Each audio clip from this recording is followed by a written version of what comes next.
Let's have a look at the normality assumption once again.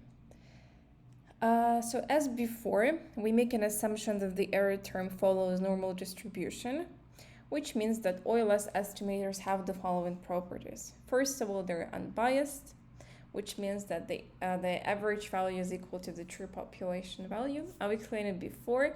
So when we have a population and we start taking out the samples out of this population, calculating the coefficients for each sample, and when we sum those coefficients, on average they should be equal to the true or population value.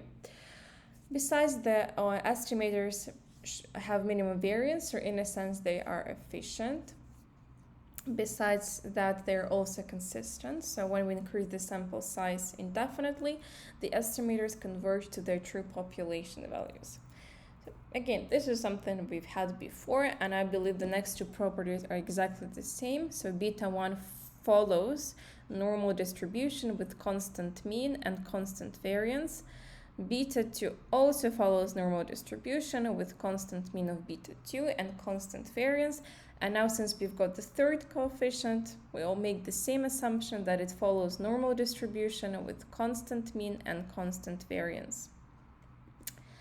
And now let's move to the hypothesis testing. So since we've made an assumption that our OLS estimators have the following properties, now we can proceed to hypothesis testing. So when it comes to hypothesis testing about individual regression coefficients, it's exactly the same as before, as in case of the two-variable regression model. So we can either use the confidence interval approach. So I've just copied this slide from one of our previous presentations. So I think I'm not going to focus on it. If you have forgotten for some reason, please go back to the previous lectures. Another approach is to test the test of significance using the t-statistic. Again, I've copied this slide from our previous lectures, so in case you've forgotten how to deal with this type of hypothesis testing, please go back to the previous lectures. Here is another summary, right? So again, the exact same slide as we've had in our previous lectures. So there are three decision rules: two tail, right tail, and left tail. And here is the quick summary how we make a decision. So again, I'm not going to focus on it. I think you're very much capable of revising this information yourselves.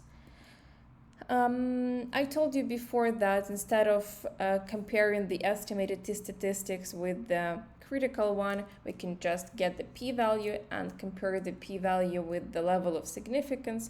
So if the p-value is higher than the level of significance, then we have to accept the null hypothesis.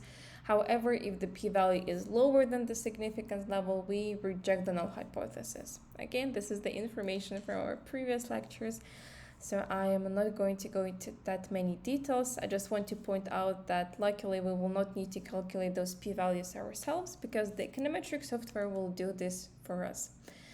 So that was just a very quick revision of what we have already done, and in the next video I will move to something new for you.